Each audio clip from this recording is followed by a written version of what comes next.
یہ بات ذہنوں میں آتی ہے کہ ہم جو نماز پڑھتے ہیں، جو روزہ رکھتے ہیں، جو اعمال کرتے ہیں، پتہ نہیں وہ قبول بھی ہوتے ہیں کہ نہیں قبول ہوتے ہیں۔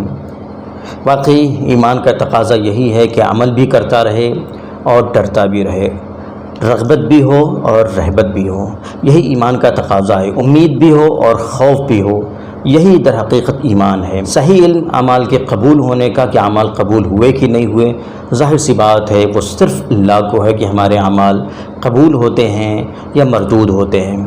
صحابہ کرام کے بارے میں آتا ہے کہ صحابہ کرام ڈرتے تھے، اعمال کرنے کے بعد بھی روتے تھے، ڈرتے تھے اس چیز سے، اور اس پر روتے تھے کہ نہ جانے ہمارے اعمال اللہ کی بارگاہ میں قبول ہو رہے ہیں کہ نہیں ہو رہے ہیں۔ ہم مکلف اس بات کے ہیں کہ جو شرائط اور جو آداب اعمال کے، عبادات کے شریعت نے بتائے ہیں ان کی رعایت کرتے ہوئے اعمال کریں اور اس کے بعد اللہ سے امید رکھیں کہ اللہ سبحانہ و تعالی ہمارے اعمال ضرور قبول کرے گا اپنی رحمت سے، اپنے فضل سے، اور ڈرتے بھی رہیں، روتے بھی رہیں اپنے گناہوں پر، اپنے اعمال کی کوتاہی پر اور اعمال کی ریاکاری پر ڈرتے بھی رہیں۔ پہلی شرط یہ ہے کہ ایمان کے ساتھ اعمال کیے جائیں۔ ظاہر سی بات ہے ایمان کے بغیر کوئی عمل قابل قبول نہیں، پہلی شرط۔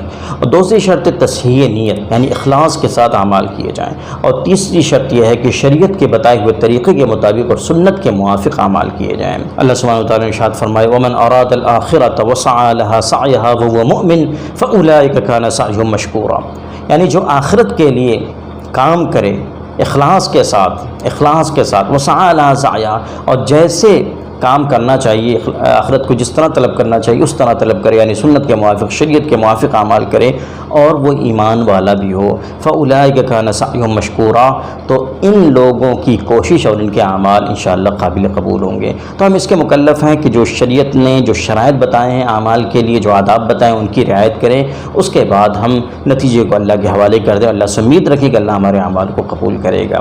ایک عمل کے بعد دوسرے عمل کی توفیق ہو جانا، بعض علماء کرام کہتے ہیں کہ یہ بھی جو ہے اعمال کے قبول ہونے کی علامت ہے کہ عمل قبول ہو گیا، اسی لیے تو توفیق ملی، اور امید رکھنی چاہیے کہ ایک عمل کے بعد جب دوسرے نیک عمل کی توفیق ہوئی، بار بار توفیق ہو رہی ہے، تو انشاءاللہ اللہ سبحانہ وتعالی ان اعمال کو قبول بھی فرمائیں گے۔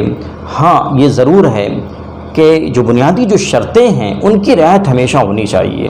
پہلی شرط ایمان، دوسری شرط اخلاص، اور تیسری شرط شریعت اور سنت کے بتائے ہوئے طریقے کے مطابق عمل کیا جائے۔ اس کے بعد پھر پریشان ہونے کی ضرورت نہیں ہے، انشاءاللہ اللہ سبحانہ و تعالیٰ اپنے فضل سے، اپنی رحمت سے ہمارے اعمال کو قبول فرمائیں گے۔ دعا کرتے رہیں، اپنی دعاؤں میں سازش کو بھی یاد رکھیں۔ والسلام علیکم۔